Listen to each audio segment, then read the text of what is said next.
जी एक मोनू राणा के नाम का लड़का है उर्फ गफ़ार राणा, जिसने अपनी इंस्टा आईडी पे मोनू राणा लिख रखा है और आईडी में उसका गफ़ार राणा है। और ओल्ड बस स्टैंड की बैक साइड में उसकी शॉप है सनशाइन सैलून के नाम से।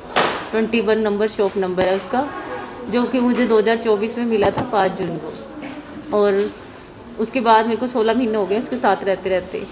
उसने जिस दिन से मिला है उस दिन से लेके 1 मंथ छोड़ के सिर्फ उसके बाद उसने मुझे टॉर्चर, मारपीट, मेरे पैसे सब कुछ गुड़िया को मारपीट में ही रख रखा है, माइंड वॉश करके। 16 महीने के बाद मैं 1.5 महीना हो गया ठीक हुई पे। जो उसने मेरे हालात किए हैं किसी के साथ भी ना हो।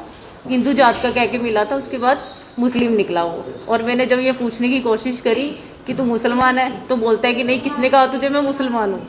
आज हम आपको एक बड़ी खबर दिखा रहे हैं। लव जिहाद जैसा एक मामला हरियाणा के करनाल में सामने आता है। कैसे एक लड़का अपने आप की एक हिंदू लड़के के नाम से आईडी बनाकर कैसे इस महिला के साथ शोषण करता है। महिला ने शिकायत दे दी है, पुलिस ने एफआईआर दर्ज कर ली है और सीडब्ल्यूसी ने भी अपनी जांच शुरू कर दी है। सुनिए क्या कुछ महिला आरोप लगाती हुई इस लड़के के खिलाफ नजर आ रही है। वहीं सीडब्ल्यूसी के जो चेयरमैन हैं उनकी तरफ से भी क्या बयान दिया गया है। जी उसने मुझे लास्ट टाइम मारने की धमकी दी है कि मैं तुझे मार दूंगा, तो कहीं भी कोर्ट भी कचहरी जिस भी न्यूज में जिस पे भी आना है आ जा, मैं तुझे जिंदा नहीं छोड़ूंगा। ना मैं पैसे देता ना तुझे कुछ देता। चलो पैसे की तो एक अलग सी मैटर है, कोई बात नहीं भी देगा तो, लेकिन जो उसने मेरे साथ और मेरी गुड़िया के साथ किया वो किसी के साथ भी नहीं। क्रेडिट कार्ड यूज कर रखा है, बैंक यूज कर रखा है, आज झूठ बोल रहा है कि मैंने कोई पैसे ही नहीं देने। मेरे पास सारे प्रूफ है उसके खिलाफ। उसने मुझे शादी का झांसा दे रखा था कि मैं शादी करूंगा। पहले तो ये बोला कि मैं मैरिड ही नहीं हूँ, बाद में मैरिड भी शो हो गया। फिर बोलता मेरी गर्लफ्रेंड नहीं है, फिर गर्लफ्रेंड भी आ गई, उसके बाद तीसरी भी आ गई। ऐसे तो कोई भी नहीं रहेगा ना, आप ये देखो। फिर अगर मैं पूछती हूँ तो मारता है मुझे कि तेरा हक नहीं बनता, मैं एक आदमी हूँ चाहे मैं 10 जनानियां रखूँ, तू एक औरत है। आज वो मुझे गंदी बता रहा है कि मैं गंदी। अगर मैं गंदी थी तो मेरे से पैसे क्यों लिए, मुझे यूज क्यों किया उसने। कभी कभी बोल देता था वो। मिसयूज भी करा, बहुत मिसयूज करा उसने मेरा, बहुत ज्यादा। और आज वो मुझे गलत कहता है, 10 अपने दोस्तों से भी गलत कहवाता है कि मैं गंदी थी। अगर मैं गंदी थी तो मेरे पैसे, मुझे यूज, मेरे घर में आना जाना, मेरी बेटी की केयर करके फिर उसको मारना, ये कहाँ का धर्म है आप ये बताओ। बेटी के साथ भी बैड टच हुआ? बैड टच हुए, उसको मारा, बहुत मार रखा है। सबको पता है, ये सबको पता है कि गुड़िया को भी बहुत मार रखा है। और गुड़िया ने मुझे कितनी बार कहा है कि मम्मा छोड़ दो इसको, छोड़ दो। पर मैं डरती थी कि कभी मैं अगर कोई एलिगेशन उठाऊं तो ये मुझे जान से मारने की धमकियां तो देता ही। अभी भी अंदर चला गया पर उसको सांस नहीं है, अभी भी बोल रहा है कि मैं उसे मार के ही रहूंगा, मेरी गुड़िया और मेरी सुरक्षा करी जाए। गिरफ्तार हो गया, अंदर चला गया है। मारपीट की दे रखी है गुड़िया के लिए, जो गुड़िया के साथ किया उसने, उसके लिए दे रखी है, अपने लिए दे रखी है, पैसों के लिए भी दे रखी है, जेवर भी लेके बैठा हुआ है, क्रेडिट कार्ड पूरा खाली कर दिया उसने, उसकी भी दे रखी है, उसकी सारा कुछ लिखा हुआ है इसमें एफआईआर में। किसी थर्ड पर्सन की वजह से आई थी। सैलून का काम है और मेरा भी सैलून का ही काम है घर पे। तो किसी ने ये बोला था कि जो वो वर्क करता वो वर्क मैं नहीं करती और जो मैं करती हूँ वो नहीं करता। तो उन्होंने ये बोला था कि ये स्किन का काम है, आप इसका नंबर ले लो सर का, और जब भी क्लाइंट आया करेंगे आपको बुला लिया करेंगे। बस उसी दिन से ही मैं इनके टच में थी। 1 वीक छोड़ के दोबारा बैक से मतलब कॉल आने लगी। 1 वीक तो बात नहीं हुई स्टार्टिंग में। फिर इन्होंने जैसे मेरा नंबर सेव कर लिया कि मैडम की जरूरत तो पड़ी जाती है, तो उसके बाद इसने अपनी शॉप पे, इसका पीछे पार्टीशन पड़ा था कि यहाँ पे काम खोल ले तो यहाँ कर ले। सारा घर का सामान खुद लेके गया और खुद ही जोड़ा। और उसके बाद बोलने लगे कि कोई नहीं, तेरी लड़की और तू अकेली है, मैं दोनों का खर्चा भी उठ लूंगा, रख लूंगा। क्योंकि देखो बेसहारा औरत तो अपना मांगती है, चलो कोई बात नहीं, बच्चा बड़ा हो रहा है, देखो कल को ये चली जाएगी तो मैं किसके सहारे पे। मानती हूँ कि मैंने गलती करी है, हिंदू समझ के मुस्लिम के साथ लगी, मेरी बहुत बड़ी गलती है ये। नहीं पता था मुझे इसके लिए। इसने जब तक मेरा माइंड वॉश कर चुका था, ये 1 मंथ के अंदर ही कर चुका था ये मेरा।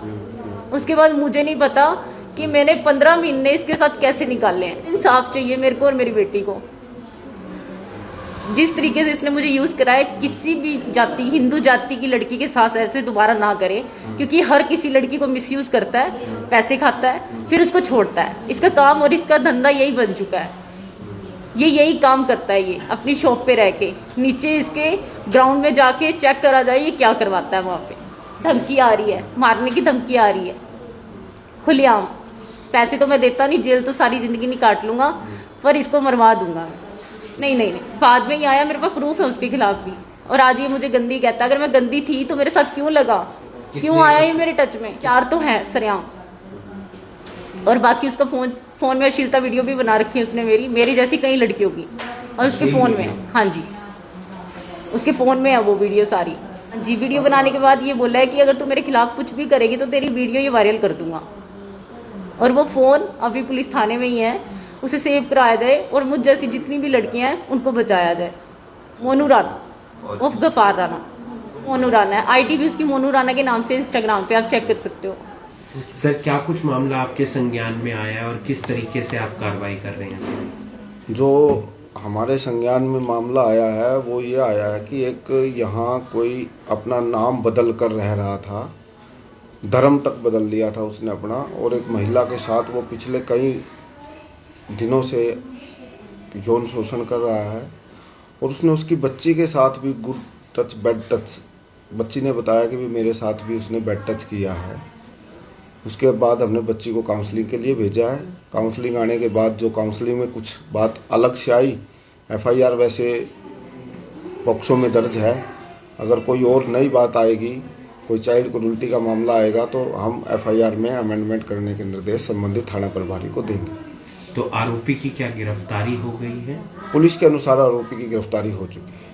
पुलिस के अनुसार आरोपी की गिरफ्तारी हो चुकी है। तो आप उसमें किस तरीके से महिला और उसकी बेटी की काउंसलिंग कर रहे हैं? क्या आप आरोपी से भी पूछताछ करेंगे? नहीं, हमारा काम महिला से भी पूछताछ करने का नहीं है, माँ से पूछताछ करने का हमारा कार्य नहीं है। हमारा कार्य सिर्फ बच्चे से संबंधित है, क्योंकि ये चाइल्ड वेलफेयर कमेटी है, ये सिर्फ बच्चों का हित देखती है।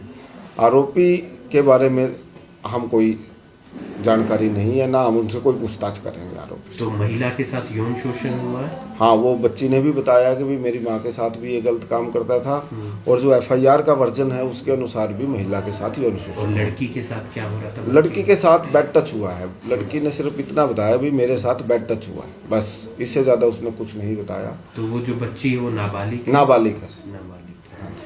कितने समय से कर रहा था सर ये यौन शोषण? अभी काउंसलिंग आई नहीं है, परंतु ये पता लगा कि पिछले 2-3 महीने से ये काम चल रहा था। तो वो लड़का क्या अपने आप को पहले हिंदू बता रहा था, इस तरीके से? जी जी जी, पहले उसने अपना नाम हिंदू नाम बताया, बाद में जब उसकी आइडेंटिटी